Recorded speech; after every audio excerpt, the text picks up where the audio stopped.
Ikatan Dokter Indonesia memberhentikan mantan Menteri Kesehatan Dr. Terawan Agus Putranto dari keanggotaan IDI. Pemberhentian ini menimbulkan kehebohan. Dr. Terawan memang kontroversial. Ia dikenal dengan metode cuci otak untuk penyembuhan stroke. Metode ini tidak pernah diakui oleh komunitas dokter di Indonesia. Ia juga melahirkan vaksin Nusantara yang juga tidak diakui BPOM. Namun di sisi lain, ia dianggap punya reputasi dan terobosan yang mengagumkan. Ia sempat menjadi dokter kepresidenan baik di era SBY dan Jokowi. Ia pernah menjabat sebagai kepala RSPAD tahun 2015. Ia mengklaim sudah menyembuhkan puluhan ribu pasien lewat metode cuci otaknya. Ia juga sempat diangkat menjadi Menteri Kesehatan ketika Jokowi naik jadi presiden pada 2019. Karena itu, ketika kini IDI menyatakan memecat Terawan, dukungan pun mengalir terhadapnya. Bahkan beredar hashtag bubarkan IDI. Wakil Ketua DPR Sufini Dasko Ahmad menganggap keputusan IDI membahayakan masa depan dunia kesehatan di Indonesia. Keramaian ini mirip dengan apa yang terjadi pada 2018. Ketika itu, Muktamar IDI mengeluarkan rekomendasi agar Dr. Terawan diberhentikan sementara. Saat itu, serangan pada IDI gencar dilakukan. Yang bicara pun bukan tokoh main-main. Ada SBY, Abu Rizal Bakri, Prabowo Subianto, dan Dahlan Iskan. SBY bahkan membuat video 8 menit khusus untuk membela Terawan. Mereka menyatakan mereka sudah merasakan manfaat pengobatan dengan cara cuci otak ala Terawan. Namun, kecaman itu tak bisa melunturkan sikap IDI. Pertanyaannya, apakah IDI layak memecat Terawan dan apa akibatnya? Kita bicara dulu tentang IDI. Dalam sebuah masyarakat demokratis, kehadiran asosiasi profesi sangatlah penting. Ini terutama terkait dengan penegakan standar etika dan disiplin perilaku. Ada anggapan bahwa yang paling tahu soal etika dan disiplin perilaku sebuah profesi adalah mereka yang bergerak di profesi itu sendiri. Salah satu tugas utama Ikatan Dokter Indonesia adalah menjaga etika dan disiplin para dokter. Ketika IDI ini menjadi sangat penting karena profesi kedokteran menyangkut kesehatan atau nyawa manusia.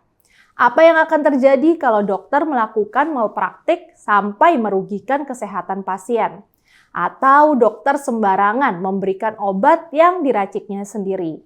Bahkan baru-baru ini ada kasus seorang dokter muda yang menyebarkan video reka adegan persalinan di medsos. Dokter semacam itu harus diberi sanksi.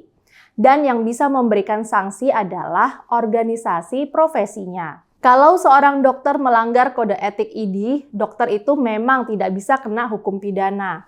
Tapi dalam kasus IDI, keputusannya bisa berdampak pada karir profesional seorang dokter. Ini terutama terkait surat izin praktek yang harus dimiliki setiap dokter. SIP sebenarnya dikeluarkan oleh Kementerian Kesehatan. Namun SIP baru bisa keluar kalau ada rekomendasi asosiasi profesi. Di Indonesia, satu-satunya asosiasi profesi yang diakui adalah IDI. Jadi, IDI memberikan dan bisa juga mencabut rekomendasi itu. Inilah yang sekarang terjadi pada Dr. Terawan. IDI mencabut surat rekomendasinya sehingga Dr. Terawan tidak bisa berpraktek. Pertanyaannya, apa ada cukup alasan bagi IDI untuk memberhentikan Terawan? Keberatan terhadap Terawan sebenarnya sudah dimulai pada 2013. Saat itu sudah banyak yang mempersoalkan metode cuci otak yang digunakan Terawan. Majelis Kehormatan Etika Kedokteran IDI sudah meminta Terawan memberikan bukti ilmiah bahwa metode tersebut efektif dan aman untuk dilakukan. Terawan semula berjanji akan menuliskan dasar-dasar medis metodenya dalam majalah neurologi di akhir 2013. Ternyata tulisan itu tidak pernah dibuat oleh Terawan. Di tahun-tahun berikutnya, laporan terus masuk ke meja IDI. Salah satu kritik utama datang dari Perhimpunan Dokter Saraf di Indonesia pada 2016. Karena itulah, pada 2018, kasus Terawan secara khusus dibahas dalam Muktamar IDI. IDI memutuskan Terawan karena melakukan pelanggaran yang berat dengan sejumlah alasan. Yang pertama, mengiklankan dirinya secara berlebihan. Ketika itu beredar iklan di YouTube mengklaim bahwa kelumpuhan dapat disembuhkan dalam waktu kurang dari 30 menit melalui metode Terawan. Kedua, Terawan tidak kooperatif pada sidang majelis. Terawan tak memenuhi panggilan berulang kali Majelis Kehormatan Etik Kedokteran IDI sejak sidang pertama pada 5 Januari 2015. Menjelang muktamar, Terawan kembali dipanggil, tapi tetap mangkir. Ketiga, Terawan menarik bayaran dalam jumlah besar pada tindakan yang belum ada bukti medisnya. Tarif Terawan dikabarkan berkisar 30–40 juta rupiah.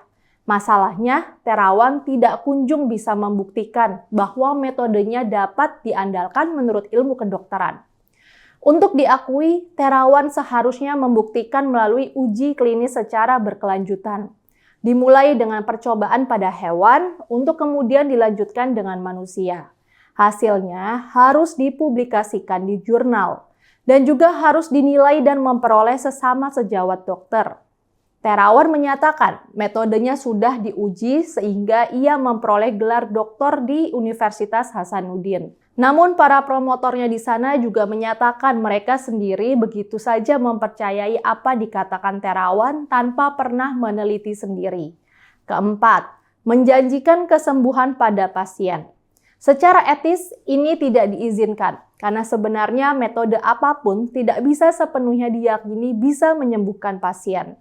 Keempat alasan itulah yang menyebabkan Muktamar IDI merekomendasikan pencabutan sementara keanggotaan Terawan sebagai anggota IDI. Dalam keputusan Muktamar itu juga dinyatakan bahwa Terawan harus bisa mempertanggungjawabkan metode yang ia gunakan. Bila Terawan tidak juga menunjukkan itikat baiknya, Muktamar meminta IDI memecat Terawan secara permanen. Pemecatan Terawan saat ini adalah kelanjutan keputusan Muktamar 2018 tersebut. Terawan dianggap tidak menunjukkan itikat baik karena sampai sekarang tidak bisa menunjukkan buktinya bahwa metodenya dapat dipertanggungjawabkan secara ilmiah. Tapi bukan itu saja. Terawan dianggap tidak berniat baik saat ini karena juga melakukan beberapa hal. Yang pertama, ia melakukan promosi kepada masyarakat luas tentang vaksin Nusantara sebelum penelitian vaksin tersebut selesai. Kedua, Terawan tiba-tiba saja menyatakan dia adalah Ketua Perhimpunan Dokter Spesialis Radiologi Klinik Indonesia. Padahal organisasi tersebut tidak pernah diakui oleh IDI. Ketiga, Terawan menerbitkan surat edaran pada 11 Desember 2021 yang berisikan instruksi kepada seluruh ketua cabang dan anggota PDS KRI di seluruh Indonesia. Terawan menginstruksikan para anggota PDS KRI agar tidak merespon ataupun menghadiri acara PB IDI. Karena itulah Terawan dianggap tidak memiliki itikat baik. Kita tentu prihatin dengan kasus ini. Karena itu nampaknya sekarang semua bergantung pada Dr. Terawan. Sebaiknya Dr. Terawan melakukan pembuktian ilmiah tentang metode cuci otak yang digunakannya.